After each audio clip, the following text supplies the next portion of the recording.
Hello mga kabayan, kamusta? Ito si Mia, ang tagapagbasa ng inyong mga kwento. Kaya bago ang lahat, huwag kalimutang i-click ang notification bell, subscribe button at i-like na rin at mag-comment kung nagustuhan nyo ang kwentong ito. Kaya halina't umpisahan na natin ang kwento. I sold my innocence to a demon. Chapter 58, Shadows and Blood. Apple. Hindi pa rin mawala ang sama ng loob ko kahit nahito at papasok na ako sa school. Sino ba ang hindi sasama ang loob kung matapos nung nangyari sa flower field ay bigla ka na lamang iwanan ang kasama mo? I thought, is this going to kiss me? O may sasabihin pa siya pero matapos niyang matigilan ay basta na lang niya akong iniwan sa kubo na iyon. Pag uwi ko sa bahay ay nakasalubong sa akin ang isa sa mga tauhan niya para sabihin na umalis na yung amo niya at iba na ang maghahatid sa akin pabalik sa apartment ko. Ewan ko ba kung nakaramdam ako ng kirot at lungkot nang marinig ko mismo yun. Hays, akala ko ay mag-improve na si boss ngunit parang mali ang akala ko dahil kahit hanggang ngayon ay hindi ko pa nakikita ang anino niya.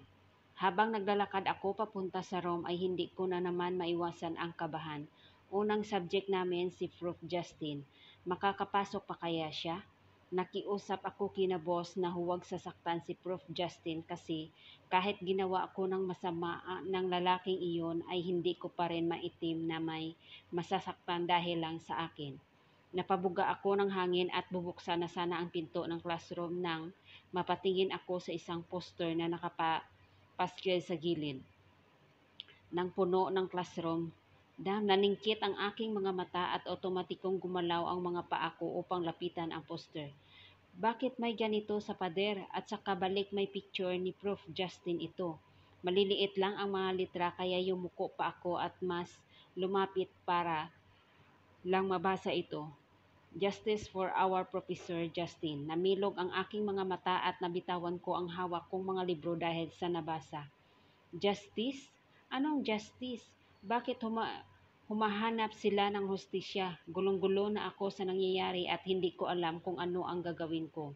Ang aga mo yata ngayon, Apple. Napatingin ako sa likuran ko, bumungad sa akin si Claire na isa sa mga nakakilala ko sa loob ng classroom. Claire, anong mayroon dito sa poster? Asan si Prof. Justin? Halos pasigaw kong tanong sa kaklase kong may malungkot ng ngiting nakaplaster sa mukha niya.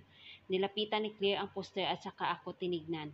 Hindi mo siguro nabalitaan sa news na may natagpo ang katawan ng lalaki. Halos hindi na makilala yung katawan kasi tadtad ng saksak at bala pero nakumpirma ng mga otoridad na si Prof. Justin iyon. Paliwanag ni Claire na nakapagpahina sa mga tuhod ko. Tadtad ng saksak at bala? Diyos ko, anong ginawa nila, Savior? Ayos ka lang ba, Apple? Nag-alalang tanong ng babae ngunit masyado na akong nagmula para sagutin pa siya. I can feel the trembling of my hands and the cold sweat coming out from my forehead. This isn't real? Dadalhin na kita sa klinik, ang taas ng heart rate mo, wika ni Claire nang hawakan niya ang palapulsuhan ko. Hindi, ayos lang ako. Hindi ako maayos knowing na may namatay dahil sa akin, Diyos ko. Sorry po, hindi ko po alam na ganito ang mangyayari kay Prof. Justin. Hindi ko po ginusto iyon. Kahit na gustong tumulo ng mga luha ko ay pinigilan ko ang mga ito upang pakalmahin ang sarili ay pumunta muna ako sa kantin upang uminom ng tubig. Habang umiinom ako ay hindi ko maiwasang marinig ang pagkukwentuhan ng mga estudyante nasa gilid. Narinig niyo na ba yung balita na unting nalulugi yung business nila, Clarice? Oo, nakalaban raw kasi nila yung mayaman na businessman yung magkapatid nung naging guest speaker natin doon sa gymnasium. Yung Xavier Cruz ba? Ang gwapo naman sana kaya lang parang mga sama ng ugali. Dahil sa narinig ko ay dali-dali kong nabitawan ang hawak kong tubig kaya naman sa akin na natuon ang lahat ng pansin nila. Papaanong nangyari ang lahat ng ito? Hindi ako makapaniwala, parang nagising ako sa isang magandang panaginip at napunta na naman sa masalimuot na mundo. Unti-unting magsisilabasan ang mga bagay na pilit kong iniiwasan. Kahit na hindi pa ako maayos ay pinilit ko pa rin ang sarili ko na pumasok sa classroom at makinig na sa klase. Napansin kong wala si Eve.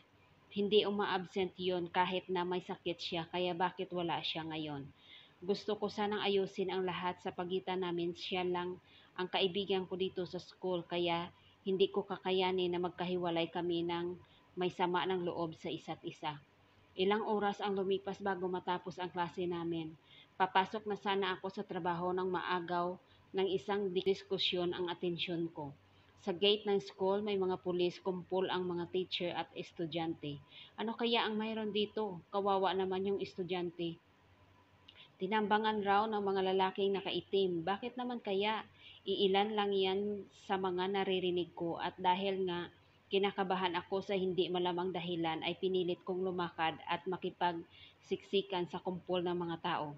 Samalubong sa akin ang mga basyo ng bala, mga butas sa kalsada at ang katawan ng isang taong talaga namang kilalang kilala ko. Hindi ako nakaagaw sa aking kinatatayuan.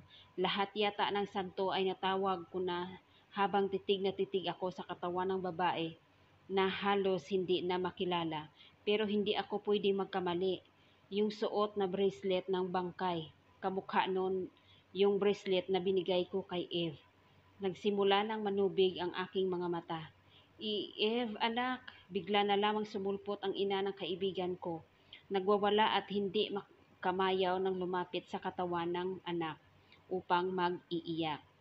Yung kaibigan ko, bakit? Hindi ko na naiwasan ang mapahikbi at kahit nanginginig ang aking mga tuhod ay pikit mata akong naglakad palayo sa kumpol ng mga tao. Kakailangan hakbang na ako at medyo malayo sa katawan ng kaibigan ko pero rinig na rinig ko pa rin ang malakas na iyak ng ina niya. Bakit kailangan mangyari to? Anong nagawa ng kaibigan ko? Sa sobrang pagkabalisa ay panghihina ay napaluhod na lamang ako sa maliinit na simento. Paulit-ulit na pumapasok sa utak ko ang masayang imahe ni Eve hanggang sa karumal-dumal na nangyari sa kanya ngayon. Sobrang daming gustong ilabas ng utak ko. I wanted to scream and take my heart out but I don't know how to do it. Nawala na ako ng boses at tanging pag-iyak na lamang ang nagagawa ko. Kasama ng masasamang imahe na umiikot sa aking isip ay ang mga salitang sinabi ni Claire kanina kasama ang mga naalala kong sinabi ng mga taong nakasama ko sa maikling panahon. Halos hindi na makilala yung katawan kasi tadtad ng saksak at bala. I am the team speed. They are Keen and Con, the group sniper. His dirty works and dark habits. That man has miserable past, that past who taught him to do things that will freak you out. He loathed women so much. He killed and tortured those women who he thinks will give him a headache. Karamihan sa mga biktima niya ay mga anak ng masasamang drug lords at mapang-abusong mga pamilya. You're a demon? Yes, I am. Sunod-sunod ang ginawa kong pag-iiling. Hindi magagawa ni Xavier ang lahat ng ito. Hindi siya ganoon kasama. Hindi ako nagkakamali sa nakita ako. He's just broken but hindi siya darating sa punto na papatay o mananakit. I trust him. I believe in him. Hindi ko alam kung paano kong nagawa na makatayo at makalakad papunta sa butik. Naabutan ko na busy ang lahat kaya dali-dali na akong kumilos. Kinausap ako nila Red pero tango at iling ang nagagawa ko. Ayaw kong maniwala. Hindi ako maniniwala hanggat hindi ako nabubuksan ng folder na iyon. Nang matapos ang trabaho ay nag-offer si Ma'am Brace na ihahatid na lang niya ako dahil nga wala akong lakas para maglakad na ay paubaya na lang sa kanya. Tahimik lamang kami sa buong biyahe pero nang akmang bababa na ako ay bigla na lamang nagsalita si Ma'am. When you love someone, you can't see their flaws and wrongs. That is why it's in need to listen to other people's words sometimes. Malungkot pa akong initian ni Ma'am Brace, ngunit wala akong maibalik dahil nagulat ako sa bigla niyang sinabi.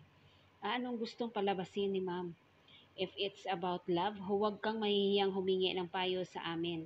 Good night, pahabol pa ni Ma'am bago isinara ang bintana ng kotse niya at tumakbo na paalis ang kotse niya. Wala sa sarili at Tila lantang gulay nang pumasok ako sa maliit kong apartment. Paulit-ulit na tumatakbo sa isip ko yung iniwang salita ni ma'am. I do like Xavier. Baka nga hindi lang like, yun ba ang dahilan kung bakit hindi ko magawang maniwala?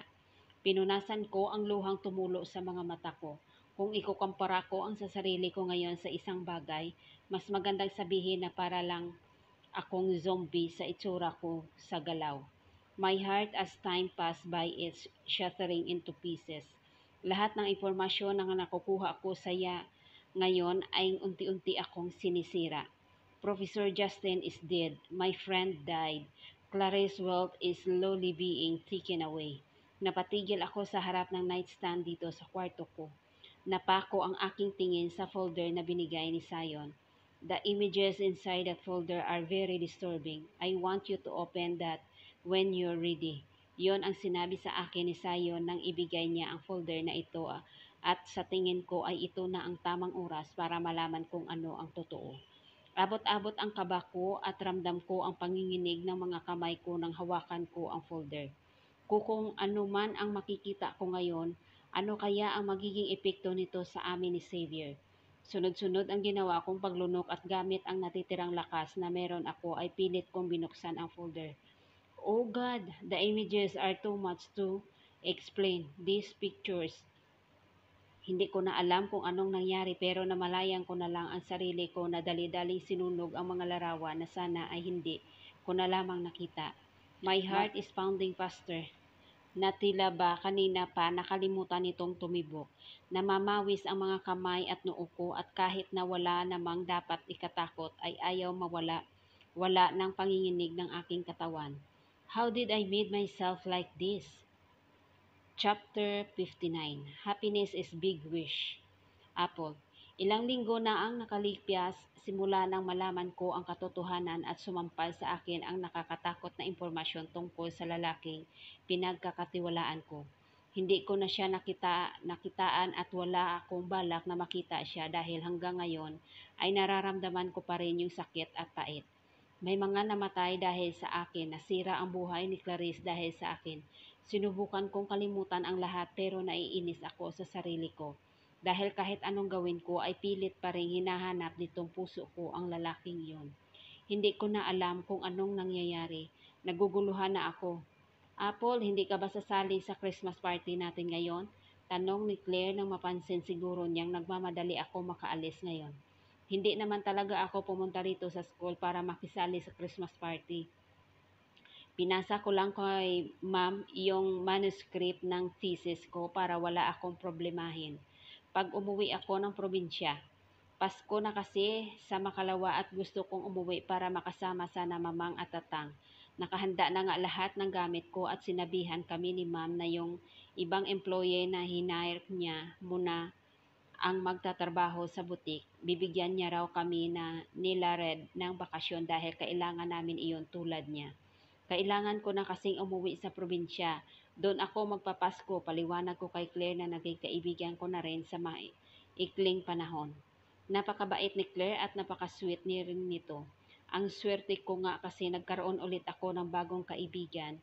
Matamis kong initian si Claire. Ah, ganun ba? Pasabi sa pamilya mo na advance Merry Christmas at saka mayroon nga pala kaming regalo sa iyo. Ha?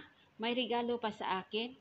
Na nakakahiya naman kasi wala akong mabiling regalo sa kanya. Kakakapusin na kasi ako sa budget. Ito, masayang inabot sa akin ni Claire ang isang maliit na square na bagay na nakabalot pa ng pang-Christmas na wrapper. Nako, nakakahiya kasi wala ako. Tanggapin mo na, hindi na ako nakatanggi kasi inilagay na niya sa kamay ko ang regalo niya. Tinitigan ko ito at nang maramdaman ko ang pamilyar na kurot sa puso ko ay hindi na ako nagdalawang isip pa. Inisang habang ko ang pagitan niya namin ni Claire at saka siya mahigpit na niyakap. I can still feel that good loves for more than I imagine. He gave me trials but he also lent me light to help. I'm not alone and will never be alone. Naiiyak na tuloy ako. Oy, hahaha, basta I wish mo na magkajuwa na ako ha. Natatawang singhal sa akin ni Claire habang yakap-yakap ko pa rin siya. Hindi ko maiwasan ang mapatawa kasi araw-araw na lang niya yatang hinihiling na magkajuwa na. Oo, sige para may kadate ka na sa susunod na Pasko. Salamat sa ligaro, Claire. Ginantihan niya ako ng yakap ni Claire nang huminahon na ako ay tsaka lamang ako pumalas. Walang anuman, basta turuan mo ulit ako. Alam mo namang mababa ang IQ ko, tipid ko lamang itong initian. Grabe siya, talagang namamaliit sa sarili niya. Mahirap lang talaga kasi itong course namin. Kaya kung minsan ay hindi maiwasan ang bumagsak. Ilang salita pa ang binitawa namin ni Claire bago ako nito pinakawalan. Habang naglalakad ako papunta sa apartment ay binubuksan ko ang regalong binigay ni Claire. Hi, hindi ko na alam na magkakaroon pa ako ng kaibigan matapos nung nangyari sa amin ni Eve. Hindi ko nga alam na makakangiti pa ako matapos nung mga nalaman ko at nasaksihan. Aw, ang ganda ng regalo ni Claire. Wallet ito tapos nasa loob yung picture naming dalawa nung nasa library kami at pinilit niya ako mag-selfie raw kami. Kaya pala pinipilit niya ako mag-selfie kasi ilalagay niya dito ang regalo niya. Naiiling kong inilagay sa bag ang wallet at binibibilisan ko na sana ang lakad ko dahil kailangan ko pang iligpit ang mga gamit ko sa bahay nang bigla lamang may itim na kutsing huminto sa gilid ko.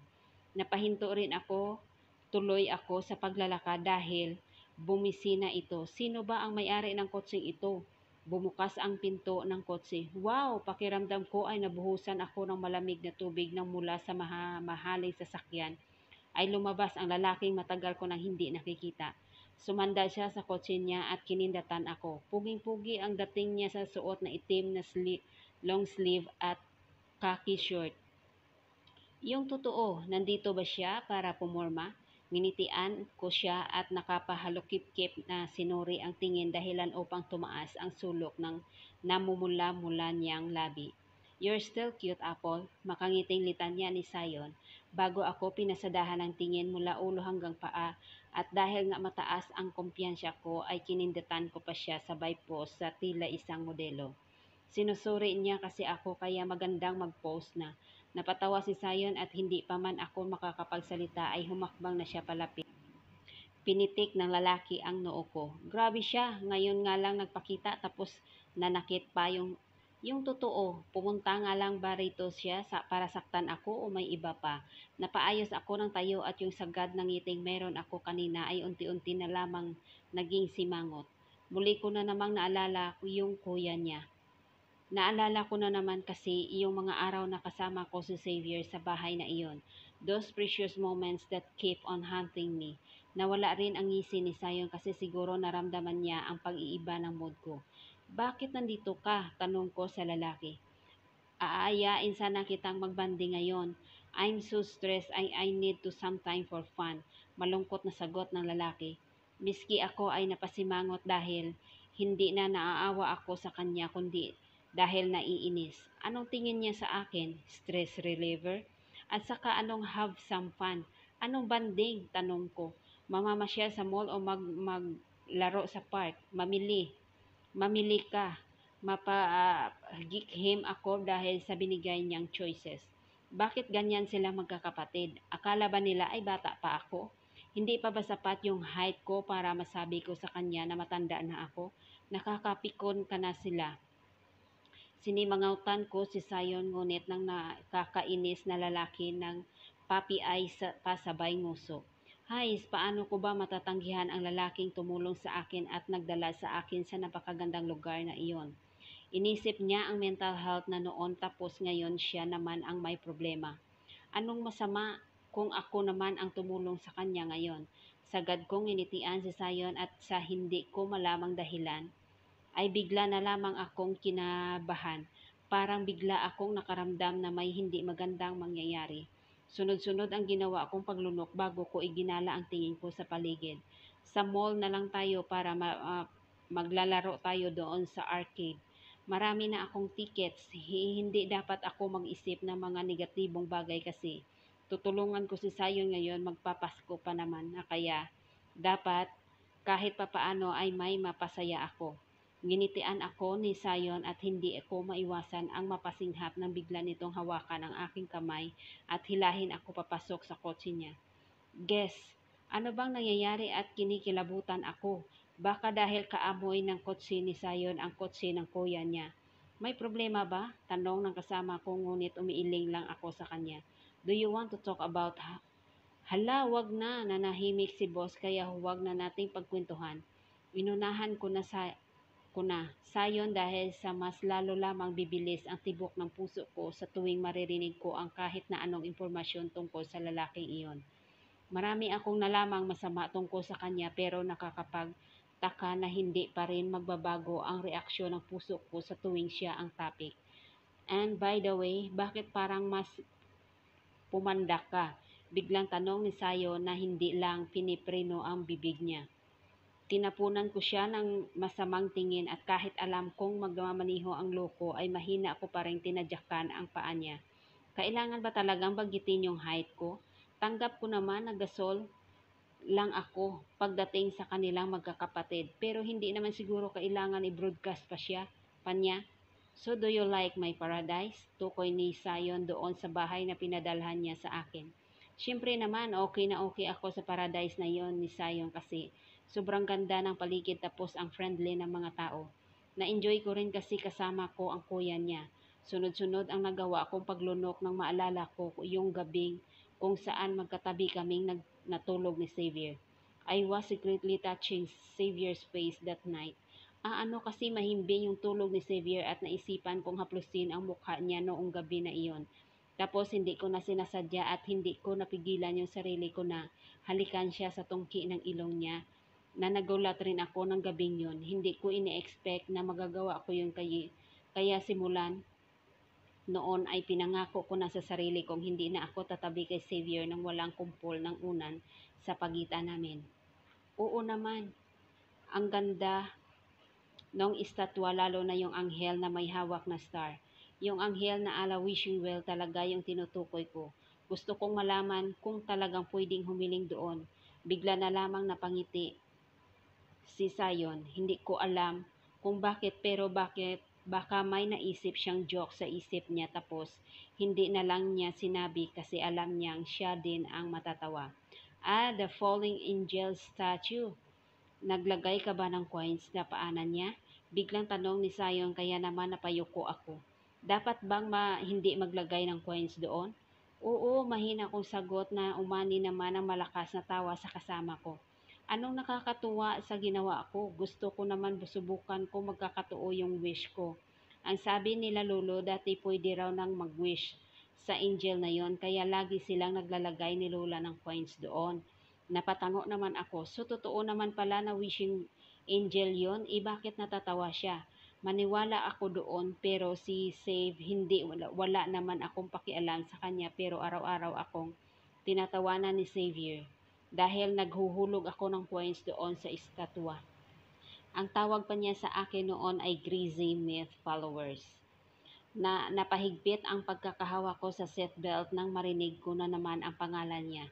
Hayo, yung puso ko ang nagwawala na naman. Pero isang araw nagulat ako nung may nakita akong foreign token sa paanan ng angel. I asked Grandpa kung sa kanya yung pera, pero hindi raw. Namilog ang mga mata ko dahil sa sinabi ni Sayan. Foreign token? Katulad ba nung nakita ko noong naglapag rin ako ng piso? Ibig sabihin tiga doon ang naghuhulog ng foreign token na iyon? Hindi ako sumabat kay Sayon. Hihintayin kong matapos ang kwento niya. Kaya hinintay ko kung sino ang naghuhulog noon.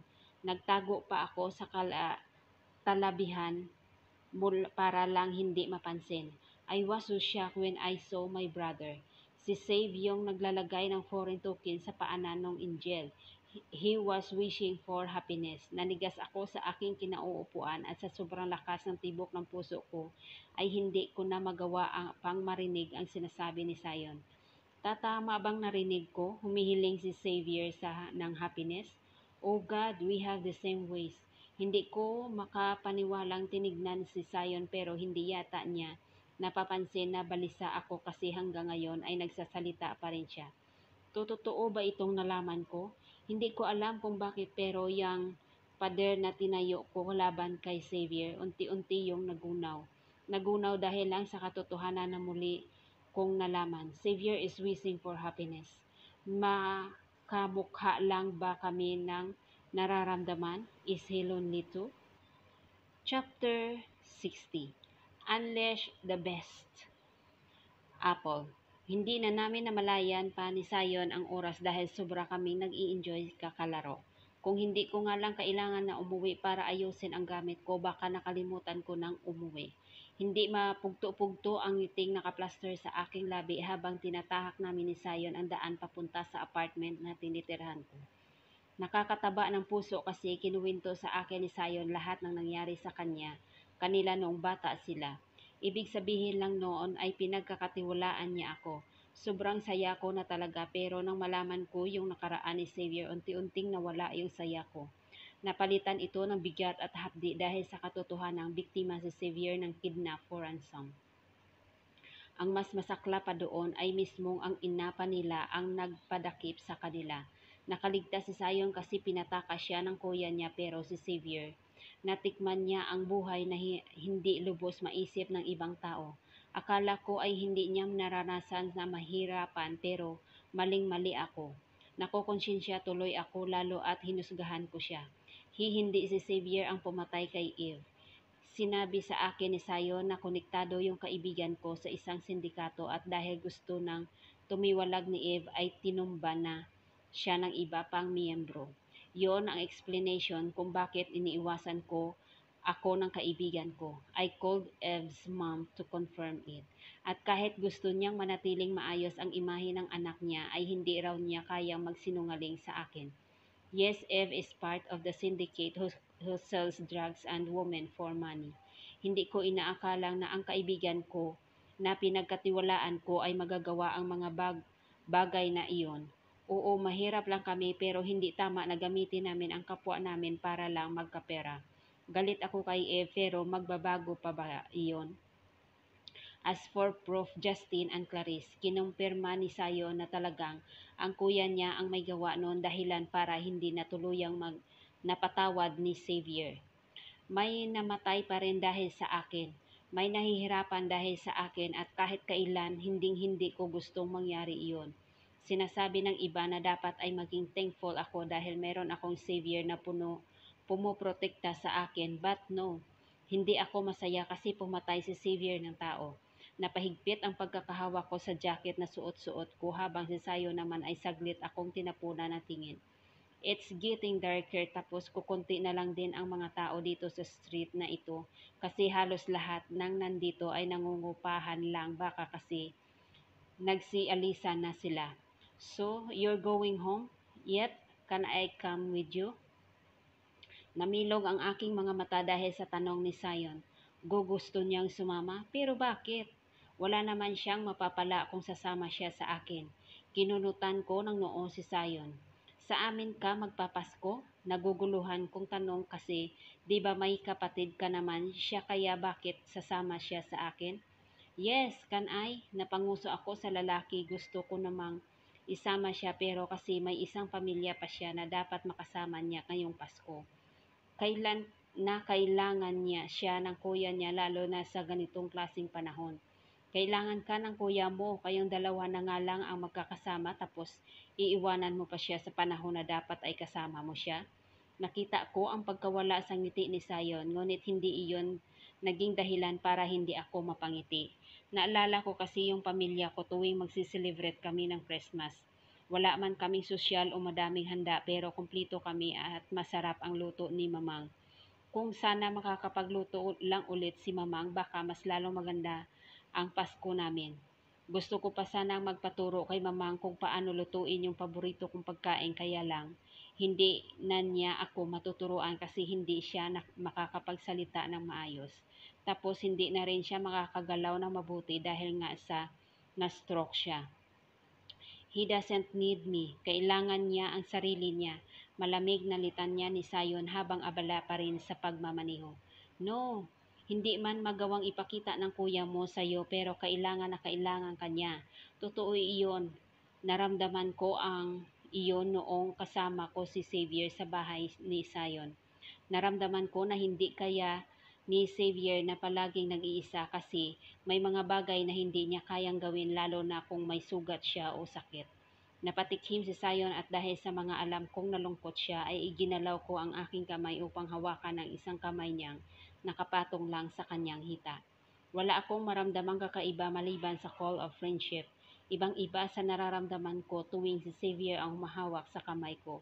We all need someone to stay beside us, with or without problems to face. Asiko sa kaibigan ko na pinreno pa ang sasakyan. Itinigil muna niya ito bago siya napasandal at nanghihina akong tinignan. Ganito po talaga si Sayon, hindi siya natatakot at masama. Mukha lang talaga siyang demonyo tulad ng kuya niya pero parehas silang mabait. I swear. You sure? Agad akong tumango sa kanya at binigyan siya ng isang masiglang thumb up para kumbinsihin siya sa sinabi ko. Naiiling na napangiti ang lalaki at dahil nga magkahawak ang mga kamay namin, ay piniga ni Sayon ang kamay ko dahilan upang mas lumawak ang aking ngiti. Sobrang saya ko, mayroon na akong maging best friend tapos patuloy iyon na nadadagdaga. Nangyari ang lahat ng iyon nang dumating si Xavier sa buhay ko. Nang dumating silang lahat ay pinirmahan ko ang kontratang iyon. Being Xavier position is not a bad thing actually. Damn, I'm so lucky to meet someone like you. I wish I can have you as my woman, that my friend. Pabirong wika ng lalaki ngunit inismiran ako lang siya. Uutusan ko na sana itong paandarin muli ang sasakyan ng matawa si Sayon. Anong problema niya? Tell me, Apple, may posibilidad ba na mahalin mo si Xavier? Biglang tanong ni Sayon na talaga namang nakapagpabilog ng mga mata ko. My heart automatically turns to wild. Hindi ko magawang pag-isara ang nakaawang kong labi ang bibig dahil lahat ng lakas ko ay naipon na upang suportahan ang puso kong halos hindi na magkanda o gaga sa pagtibok ng mabilis. Bakit ba ganito pag in love ka sa isang tao? Kailangan ba talagang magwala ang puso marinig mo lang ang pangalan ng taong iyon? Ang daming oxytocin na pinag-produce ng utak ko ngayon. Nahihiya akong iniwas ang tingin ko kay Siwi bago ko binawi ang kamay ko ay pinatong ko ito sa aking dibdib na nagtaas baba na dahil sa hirap na paghinga. I'm becoming more suffocated as I repeatedly hear Science question in my head. It's obvious din, ngising litanya ng kaibigan ko na ngayon ay muling pinaandar ang kotse.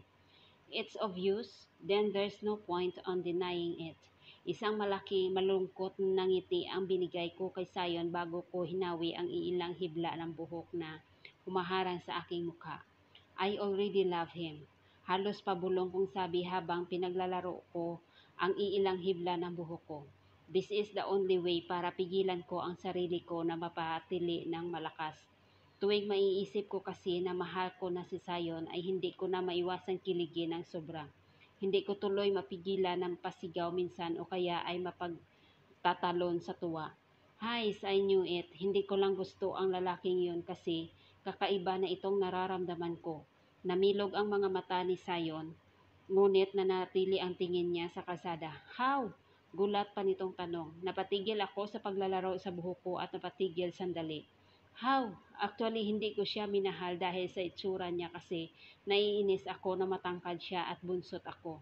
Tapos dahil sa mukha niya ay marami nang nagkakagusto sa kanya dahilan para ako ang gantihan ng mga babaeng nakakakitang kasama ko siya. Tapos hindi ko siya minahal dahil sa pera niya kasi yon ang dahilan kung bakit palaging masabanggit ang peligro ng buhay niya. I just feel it. Naramdaman ko na lang na merong lalaking espesyal si boss sa puso ko. I can tell why my heart chose him.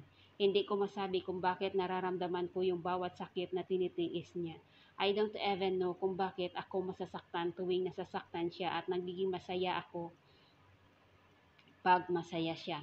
Unti-unting nawala yung simangot sa aking mukha at napalitan ito ng ngiti dahil aalala ko yung memories namin ni boss. Gusto ko pagsusungit siya kasi naramdaman kong importante ako tuwing lalambot ang ekspresyon niya sa akin. Napatango si Sayon habang ako naman ay mas lalo lamang namilipit dahil sa kilig. I'm his doll and I don't mind it because I'm happy when I'm with him. Dahil sa sinabi kong iyon ay sagad na napangisi lamang ang katabi ko. Nakita ko pa ang paglambot ng mukha ni Sayon bago niya itinigil ang sasakyan dahil nandito na kami sa tinitirhan ko. Bumaba si Sayon sa kotse niya at hindi na ako naghintay pa na pagbuksan niya ako ng kotse. Bumaba na ako at kinuha ang lahat ng mga regalong binigay niya. Maghapunan muna kaya ikaw. Alok ko habang binubuksan ang lock nitong gate, ngunit imbis na sumagot ay nakangiti lamang na umiling siya bago hinawakan ang braso ko. Ho, bakit? May problema ba? Kinunutan ko ng noo si Sayon. Can I kiss you on the forehead? This is will be the last time that I will kiss you. Na malamyos ang tinig sa asik ni Sayon. Hindi ako nakasagot at nananatili na lang nakatitig sa kanya. Kiss? Wala namang masama, 'di ba, kung sa noo? Sabi ng psychology teacher namin na nakakawala ng lungkot ang kiss at hug, pero mas powerful ang kiss kahit sa kamay o noo lang. Ganito kung sumaya si Sayon kasi kaibigan ko siya tapos magpapasko na kaya kahit ayoko ay tumango ako. Unti-unting nawala ang ngiting nakapaskil sa naamong mukha ni Sayon. Itatanong ko na sana kung bakit pero nagulat ako nang bigla niya akong isandal sa gate. Itinukod ng lalaki ang magkabilang kamay sa gilid ko at sa hindi ko inaasahang pagkakataon muli na naman niya akong hinalikan sa labi. No, this is the third time. Hindi ko gusto nga halikan niya ako sa lips dahil nananasaktan ako. Muling nangilid ang mga luha ko nang makitang nakapikit pa si Sayon at tila ini-enjoy ang ginagawang paghalik sa akin. Mas lalo lang akong nasaktan dahilan para mapikon ako, lahat ng lakas ko ay buong tapang siyang itinulak. Hindi ko malaman kung iiyak ba ako o magsusumbong ako kay Tatang. Halata naman sa mukha ni Sayo na nagulat rin siya sa ginawa niya pero hindi noon natatanggal ang katotohanan na hinalikan na niya ako. He kissed me again. Sisigawan ko na sana ang lalaki pero napatigil ako nang umalingaw nga sa tahimik na kapaligiran ng isang napaka-familiar na boses. You enjoyed your freedom to that much? Napakalamig ng boses, nanindig ang lahat ng balahibo ko lalo na nang marinig ko ang mga yabag na paa na tila ba papalapit sa mga ito sa amin ni Sayon. Nakakatakot, hindi ko alam kung bakit muli kong naramdaman ang takot na kanina lang ay pilit kong ibinubura sa buong sistema ko. Didn't you, Miss Midal? Muling tanong na nakakatakot at nakakaligalig na boses. Sunod-sunod ang ginawa kong paglunok nang maramdaman kong hinimas nito ang buhok ko. Isang tao lang naman ang may magmamayari sa nakakatakot na boses na ito. It's Xavier. Nandito na ulit siya. Ang swerte ko kasi bago ako makauwi sa pamilya ko ay hito at makikita ko muli si Xavier. Bakit ba kasi ako natatakot? Hindi dapat ako matakot kasi makakasama ko muli si Boss. Bakit nandito si Kuya Don at ang ibang tauhan ni Xavier? Nagtataka akong pinasadahan ng tingin ang mga lalaki ngayon ay nakakapaligid sa amin ni Seon. Saan sila nanggaling? Paanong napunta sila agad dito? It's time for you to pay me back. Bulong ni Xavier sa tenga ko at akmang haharapin ko na siya nang bigla na lang niyang higpitan ang pagkakapit sa buhok ko. Leave me alone, sigaw ni Sayon at lalapitan na sana ako pero hinawakan siya ni na Kuya Don. Anong nangyayari? Bakit sinabunutan ako ni Xavier? Boss, bakit? Naiiyak kong tanong sa lalaki ngunit imbis na sagutin ako, ay lumapit lang sa amin ang dalawa sa mga tauhan niya. Papalag na sana ako dahil natatakot sila pero bigla na lamang silang sinuntok sa braso ko yung isang syringe na hindi ko alam kung ano ang laman. Ganon din ang ginawa nila kay Sayo na pilot na kumakawala pero ayaw siyang pakawala nila Kuya Don. Nakakaawa na si Sayon, baka masasaktan na siya.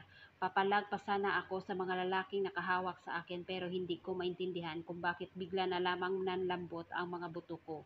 Anong nangyari sa akin? Si Xavier, bakit niya ginagawa to? Magpapatuloy ang chapter 61.